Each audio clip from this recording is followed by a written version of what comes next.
کمرت باریکه به خودم مربوطه. I like you too.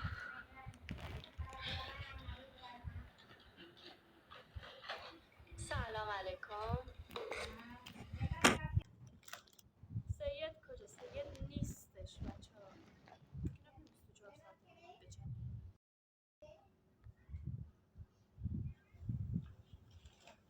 کار داره، زندگی داره.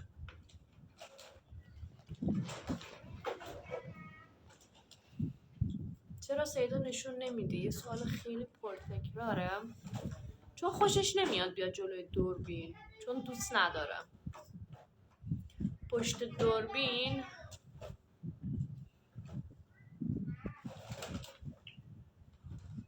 بیشتر باش میسازه.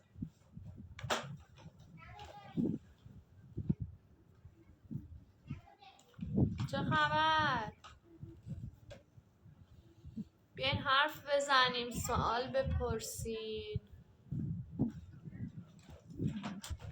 کاپشنت قشنگه، سیمانم بوسون از این کاپشن نیست، این مانتوه. این مانتو رو من 3-4 سال پیش گرفتم، هر از گاهی میپوشمش، موقعی که نمیدونم واقعا چی بپوشم. چرا دستتو تاتو زدی؟ گناه داره، به خودم مربوطه که چرا دستمو تاتو زدم.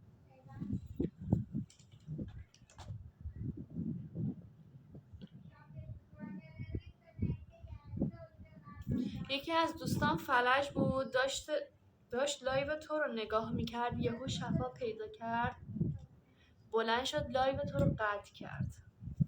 اصلا وجود من خودش شفاه دیگه. میبینی اصلا همین که منو میبینی خودش اصلا شفاه.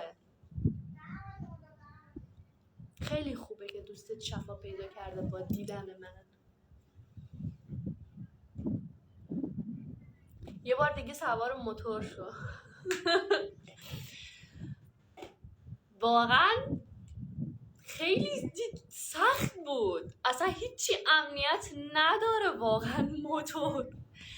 سوار یه چیزی هستی که سرعت داره، اصلا این ور اون ورت کامل وله. بیفتی زمین خدا رحمتت کنه.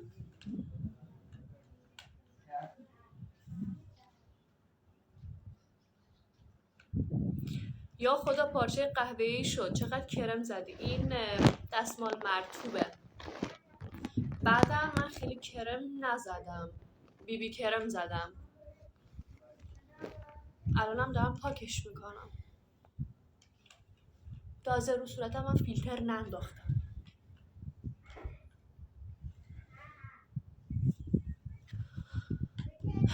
تحویل ما نمیگیدم، با تو صحبت میکنم عزیزم.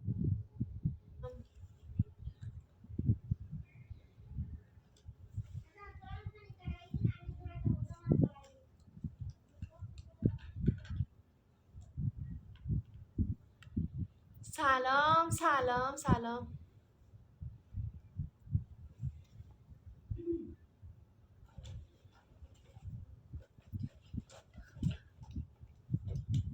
جواب بده، دارم جواب میدم بهتون.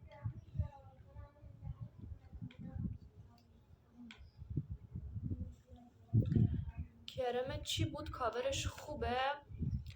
بیبی کرم. بیبی کرم استفاده میکنم، بیشتر واسه کاورش استفاده نمیکنم. کاورش یه چیز ملایمه، یه چیز خیلی طبیعی. من بیشتر به خاطر خاصیتایی که داره استفاده میکنم، مثلا جایی که بیرون میخوام برم و چون هم ضد آفتابه. کلا بیبی کرم چیز چند کار است.